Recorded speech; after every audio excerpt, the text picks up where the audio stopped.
ব্যথাটা কমে গেছে। বুকের ব্যথা, আচ্ছা এইটা নিয়েই তো আপনার খুব টেনশন ছিল তাই না? এটাই আমার বেশি খারাপ লাগতো।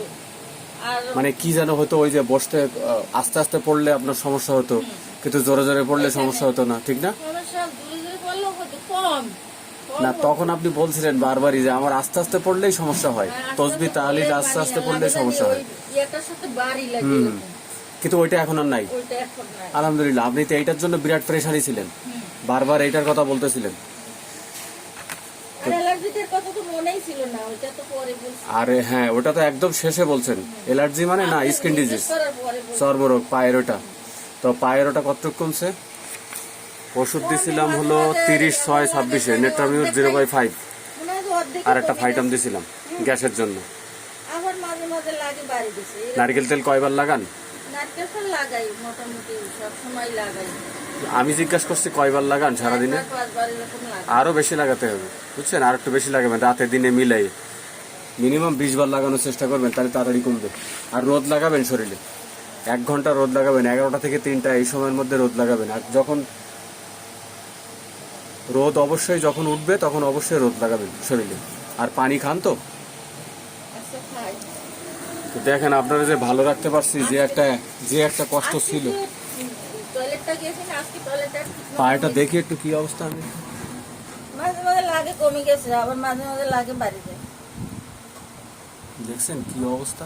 অনেক দিন লাগবে এটা ইয়েতে, অনেক দিন লাগবে এটা কমতে। এটা কমতে সময় লাগবে।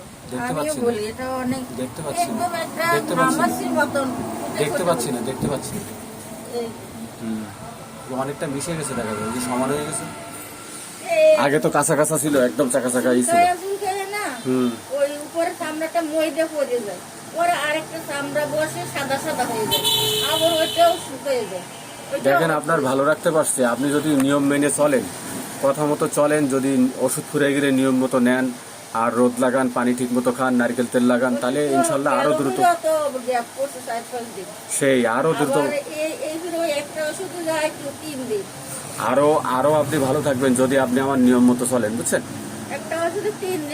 তো আপনার এই যেটা আমি বলতেছি, দেখেন অনেক মানুষের তো আস্থা কম, বিশ্বাস কম। যদি আপনার ওরকম হয়, হ্যাঁ আস্থা রাখেন, আপনি তো ভালোর দিকেই যাচ্ছেন আস্তে আস্তে। ওষুধ কোনো সময় মিস করবেন না, ঠিক আছে?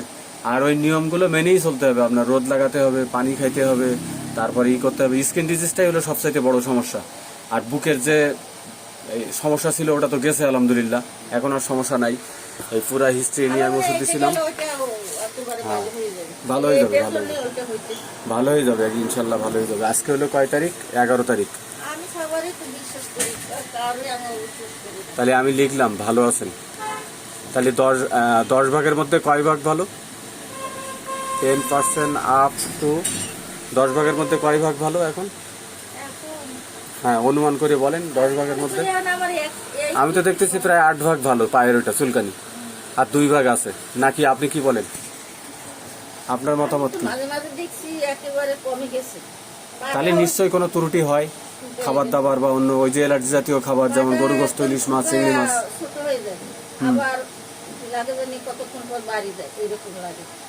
কতক্ষণ পরে বাড়বে না আপনার কোনো কিছু, হয়তো খাবার দাবার 19-20 হয়, এরকম হইতে পারে।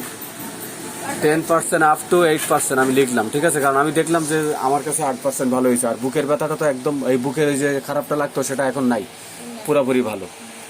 তো আপনি সহযোগিতা করছিলেন, এই কেস আমি ফেসবুকে দিব, সবাই দেখবে যে আমি ভালো করতে পারছি। আগেও দিছিলেন, আপনি সহযোগিতা করছেন, এখনো সহযোগিতা করলেন, এই জন্য ধন্যবাদ। আজকে হলো 11 তারিখ। এই যে নেট্রামিউর আজকে 0/6 দিব আমি, 0/6 একটাই দিলাম ওষুধ। হ্যাঁ 0/6 দিনে 4 বার করে খাবেন। ওষুধ শেষ হয়ে গেলে সাথে সাথে আবার নেবেন, ঠিক আছে?